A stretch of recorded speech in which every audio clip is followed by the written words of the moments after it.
नमस्कार दोस्तों, हिंदी मंजूषा चैनल पर आपका स्वागत है। चलते हैं कहानी मंच की ओर। आज की कहानी जिसका शीर्षक है पुनर्मिलन की मधुर बेला। कहानी शुरू करती हूँ दोस्तों। आज नीलू का मन सुबह से ही न जाने क्यों उदास था।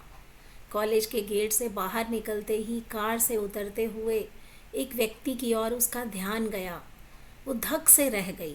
कार रोककर उसने अधेड़ उम्र के युवक को एक लंबे अरसे बाद देखकर पहचानने की कोशिश की।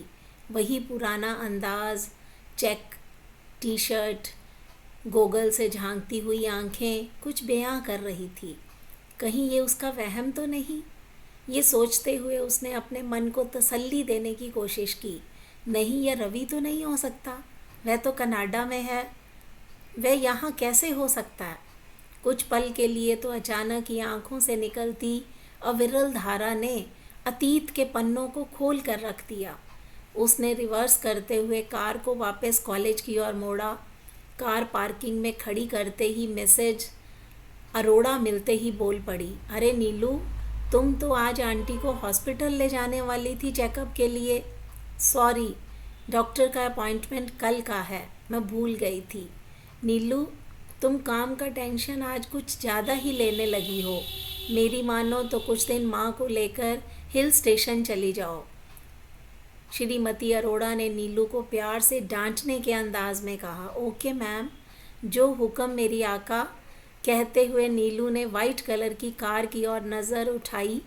तब तक रवि कॉलेज के गेट के अंदर आ चुका था। यह अरोड़ा मैडम भी बातों बातों में इतना उलझा लेती है कि मन ही मन बुदबुदाती हुई नीलू वापस अपने फाइन आर्ट डिपार्टमेंट की ओर चली गई। देखा तो बरामदे में हाथ में फाइल लिए खड़ी लड़की ने हेलो मैम कहकर हाथ जोड़कर अभिवादन करते हुए उससे कहा, एक्सक्यूज़ मी, मुझे मैम नीलू दास से मिलना है। मैं ही नीलू दास हूँ। फाइन आर्ट में एडमिशन लेना है क्या? अरे वाह, सही पकड़ा आपने। पर मैम, आपको कैसे पता चला कि मुझे फ़ाइन आर्ट्स में एडमिशन चाहिए? बातें तो अच्छी कर लेती हो मेरे पास। कोई साइंस या कॉमर्स का स्टूडेंट आएगा नहीं। नीलू ने कमरे का ताला खोलते हुए कहा। तभी पीछे पीछे अंदर रवि भी आ गया और बेतकल्लुफ़ होकर बिना किसी दुआ सलाम कर आकर कुर्सी पर बैठ गया। आरजू को पापा का यह व्यवहार अच्छा नहीं लगा। चाह कर भी कुछ नहीं बोल पाई। मन ही मन सोचने लगी, पापा की तो बाद में घर पहुंचकर क्लास लूँगी। उसने नीलू से कहा, मैडम, मैं फ़ाइन आर्ट्स में एडमिशन लेना चाहती हूँ। उदयपुर से आई हूँ, झीलों की नगरी से। Beautiful place. आप भी गई हैं वहाँ पर? हाँ, एक बार कॉलेज टूर पर गई थी। ना चाहते हुए भी अचानक उसके मुंह से निकल ही गया। अरे वाह, तब तो मैं बहुत लक्की हूँ। आपको मेरा शहर पसंद है। मेरे पापा कनाडा में रहते थे पर अब जयपुर में ही आ गए हैं। पर मैं बचपन से ही अपने नाना नानी के पास उदयपुर में ही रह रही हूँ। आरजू बेटा, अपनी पूरी हिस्ट्री बाद में बता देना, पहले अपना फॉर्म तो फिलअप कर दो। रवि ने अपनी चुप्पी तोड़ते हुए कहा। नीलू ने संभलते हुए कहा, अरे आप बैठिए, मैं फॉर्म लेकर अभी आती हूँ। पास ही में पड़े पानी की बोतल को मेज पर रखते हुए फ़ोन में चाय का ऑर्डर देते हुए नीलू ने आरजू से कहा, पहले काउंटर नंबर 5 पर जाकर फ़ीस जमा कर दो। पापा के चश्मे से झांकती हुई आंखों से आरजू ने पल भर में ही जान लिया कि ज़रूर नीलू मैम और पापा के बीच कोई पुराना रिश्ता है। पापा, आप ठीक तो हैं? आरजू ने पापा के चेहरे पर झलकती पसीने की बूंदों को देखकर कहा। Don't worry, I am fine. Ravi ने रुमाल से अपने चेहरे को पोंछते हुए कहा। तभी कैंटीन का वेटर चाय लेकर टेबल पर रख गया। ओके पापा, मैं काउंटर से जब तक फॉर्म लेकर आती हूँ, कहते हुए आरजू बाहर निकल गई। सॉरी आरजू, कुछ ज़्यादा ही बोलती है। कहते हुए एक ही सांस में रवि पूरा गिलास पानी घटाघट पी गए। कल्फ लगी गुलाबी रंग की साड़ी, माथे पर छोटी सी बिंदी, होठों पर गुलाबी रंग की हल्की सी लिपस्टिक, छोटा सा बालों का जूड़ा, कलाई में घड़ी, सौम्यता व सादगी की पुरानी झलक।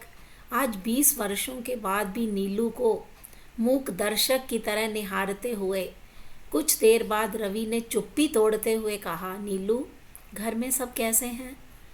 तुम्हारे कनाडा जाने के बाद पापा का हार्ट फेल हो गया। सदमे में माँ की हालत बिगड़ती चली गई।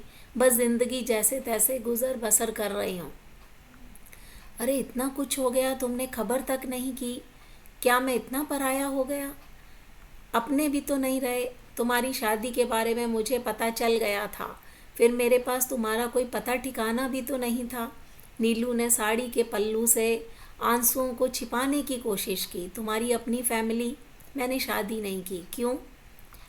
क्या शादी के बिना इंसान जी नहीं सकता? अरे मेरा ये मतलब नहीं था। अब कूची और कैनवस ही मेरे हम सफ़र साथी हैं, जिनमें जब चाहे ज़िंदगी के मन चाहे रंग मैं भर सकती हूँ, बिना किसी रोक टोक के। बात पूरी हो पाती इससे पहले आरजू हाथ में फॉर्म लेकर आते हुए चहकते हुए बोली, मैडम ये रहा फॉर्म, प्लीज़ आप जल्दी से फिलअप करवा दीजिए। आरजू यहाँ बैठो, मैं भरवा देती हूँ। जब तक रवि तुम मेरी आर्ट गैलरी देख सकते हो। नीलू मैम के मुंह से पापा का नाम सुनकर आरजू ने चौंकते हुए कहा, अरे आप एक दूसरे को जानते हैं क्या?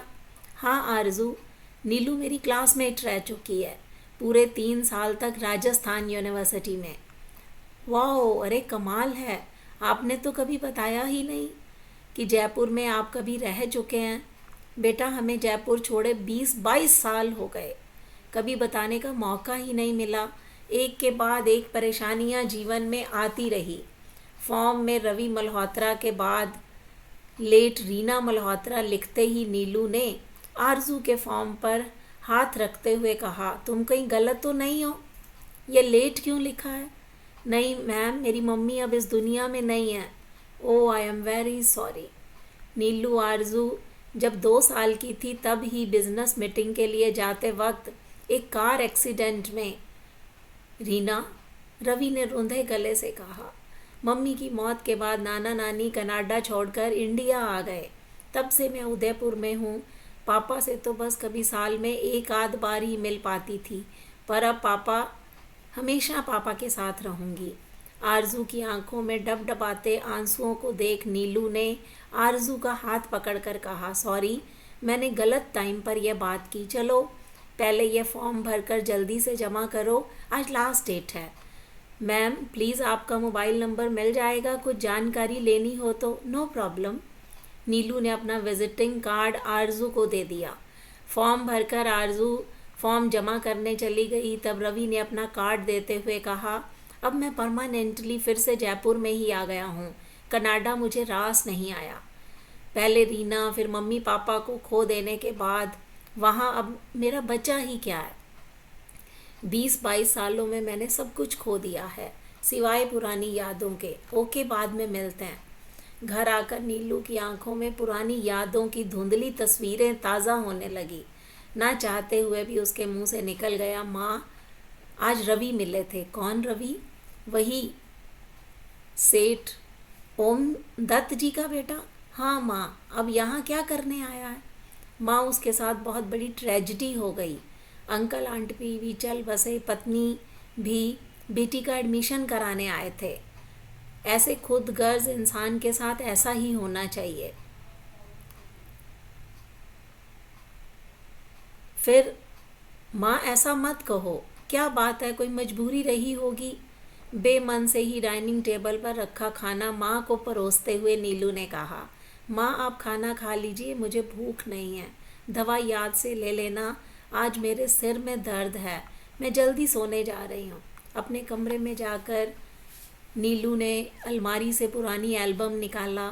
ब्लैक एंड वाइट फ़ोटोज़ का रंग भी उसके जीवन की तरह धुंधला पड़ चुका था।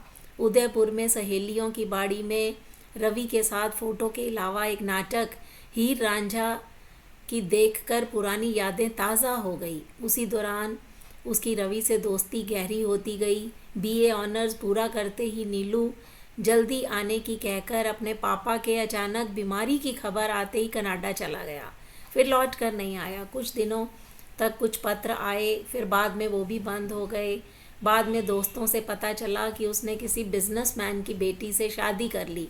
वह सोचने लगी, ऐसे तो खुद गर्ज इंसान नीलू से बात ही नहीं करना चाहिए था, ताकि उसे अपनी गलती का एहसास हो सके। पर मन कह रहा था नहीं नीलू, आज भी तो तुम्हें नहीं भुला पाई हूँ। तुम्हारे बिना पूरा जीवन मैंने यादों के सहारे बिता दिया। पूरी रात आंखों में पुरानी यादों की तस्वीरों को सहेजते देखते कब सवेरा हो गया नीलू को पता ही नहीं चला। समय पंख लगाकर तेजी से बीत रहा था। न जाने क्यों न चाहते हुए भी क्लास में आरजू को देखते ही नीलू को उसमें रवि की छवि नज़र आती। उसकी हंसी, बातचीत का अंदाज रवि जैसा ही लगता। रविवार के दिन वह सुबह उठकर जैसे ही लॉन में चाय पीने बैठी तो हॉर्न की आवाज़ सुनाई दी। उसने माली को आवाज़ देकर कहा, रामू काका देखना कौन है। गेट खोलते ही देखा तो चौंक पड़ी। रवि और आरजू हाथों में गुलाब का गुलदस्ता लेकर आ रहे हैं। अरे आप लोग यूँ अचानक? ढेर सारी शुभकामनाएं, हैप्पी बर्थडे। थैंक्स, पर मैं तो कभी अपना बर्थडे सेलिब्रेट नहीं करती। ना चाहते हुए भी उसने गुलाब के फूलों का बुके ले लिया। क्या करूं, बहुत दिनों से अपने मन की बात करना चाहता था, तुमसे माफ़ी मांगना चाहता था। आज रात भर आरजू ने मुझे सोने ही नहीं दिया। हमारे कॉलेज टाइम से अलग होने तक की सारी कहानी पूछती रही। मैं तुम्हारे गुनहगार हूँ। मेरी तो हिम्मत नहीं हो रही थी तुम्हारे घर आने की। नीलू मैम, आज की मैं पूरी गलत फहमी दूर कर देती हूँ। मेरे दादाजी के बिजनेस में घाटा लग जाने पर पापा को कनाडा अपनी बीमारी का बहाना बनाकर बुला लिया गया। वहाँ बिजनेस पार्टनर की बेटी मेरी मम्मी से जबरन ही शादी करवा दी। यह सब इतनी जल्दी में हुआ कि पापा को सोचने का समय ही नहीं मिला। पापा की आंखों में प्रायश्चित की लकीरें मैं कई सालों से महसूस कर रही हूँ। मन के तार आज भी आपसे जुड़े हुए हैं। आपसे उनका दर्द का रिश्ता ज़रूर है। प्लीज़ आप उन्हें माफ़ कर दीजिए। आरजू ने एक रिश्ता जोड़ने की गर्ज से अपनी बात कही। नीलू वहाँ बैठी मौक सी आकाश में शून्य को निहारती रही। आरजू व रवि को विदा कर उसने चुपचाप अपनी कार निकाली। अचानक ही रवि और आरजू के आ जाने से उसके जीवन में भूचाल आ गया था। दूसरे ही दिन वही रूटीन, क्लासेस, मीटिंग के साथ पेंटिंग प्रदर्शनियों की तैयारी में व्यस्तता। प्रदर्शनी में एक पूरी सीरीज़ आरजू की पेंटिंग्स की थी। बेटी बचाओ बेटी पढ़ाओ, नारी सशक्तिकरण, सीनियर सिटीज़न थीम पर। उसकी उंगलियों में सचमुच जादू था। आरजू की पेंटिंग के चर्चे पूरे शहर में मशहूर होने लगे। 3 साल तक पलक झपते ही कैसे गुजर गए नीलू को पता ही नहीं चला। 3 सालों में वह और रवि बमुश्किल 5 या 6 बार ही मिले होंगे, पर फ़ोन में अक्सर बात हो जाती। वह चाहे आरजू की पढ़ाई को लेकर ही क्यों ना हो। आरजू ने बीए फाइनल ईयर आर्ट में पूरे क्लास में टॉप किया। आरजू ने पार्टी अपने घर में रखी। दोस्तों के चले जाने के बाद बातों ही बातों में उसने आखिर अपने मन की बात कह ही दी। नीलू आंटी, लगता है अब तक आपने पापा को माफ़ कर दिया होगा। कुछ दिनों बाद मेरी शादी हो जाएगी, पापा एकदम अकेले रह जाएंगे। मेरे दादाजी की गलतियों की सज़ा पापा ने 20-22 सालों तक भुगत ली। फिर आपने भी तो पूरा जीवन अकेले ही गुजार दिया। जीवन के आखिरी दिनों में, बुढ़ापे में एक दूसरे के सहारे की ज़रूरत होती है, चाहे वो एक पति के रूप में हो, दोस्त के रूप में या साथी के रूप में। अगर मैं इस अधूरी कहानी के पन्नों को पूरा कर सकूं, एक कोरे कैनवस में चंद लकीरें रंगों की भर सकूं, तो मैं समझूंगी कि मैंने एक बेटी होने का कर्तव्य पूरा कर दिया। आरजू की बातें सुनकर चाह कर भी नीलू कुछ बोल नहीं पाई। आरजू की बातों ने उसे सोचने के लिए मजबूर कर दिया। धीरे धीरे कुछ ही दिनों में आरजू ने नीलू के मन को जीत लिया। नीलू के मन में आरजू के प्रति वात्सल्य, अपनापन, प्यार का बीज प्रस्फुटित होने लगा। चंचल व निश्चल मन की आरजू की जिद के आगे आखिर रवि और नीलू को झुकना ही पड़ा, अपना फैसला बदलना पड़ा। एक दिन कोर्ट में जाकर सिविल मैरिज, फिर एक छोटी सी पार्टी के बाद मिस नीलू से मिसेस नीलू मल्होत्रा बन गई। बुढ़ापे में नारी को पुरुष के सहारे की ज़रूरत होती है। न चाहते हुए भी नीलू ने अपनी धारणा बदल ली। शून्य मन के किसी कोने में एक बेटी की चाहत थी, वह आज पूरी हो गई। आरजू के रूप में उसे प्यारी सी बेटी मिल गई। पुनर्मिलन की इस मधुर बेला में आरजू ने अटूट रिश्तों की डोर के बंधन में बांधते हुए विश्वास, प्रेम और त्याग की ज्योति जगमगाकर अपने पापा रवि और नीलू मैडम के रंगहीन शून्य जीवन को इंद्रधनुषी रंगों से सराबोर कर दिया। ये थी दोस्तों पुनर्मिलन की मधुर बेला। बेटी सहारा बनी दो दोस्तों की ज़िंदगी को पास लाने के लिए। यही था पुनर्मिलन। ये कहानी आपको कैसी लगी, इस पर अपनी प्रतिक्रिया दीजिए। हिंदी मंजूषा चैनल को सब्सक्राइब कीजिए। मिलते हैं अगली वीडियो में। तब तक के लिए दोस्तों नमस्कार।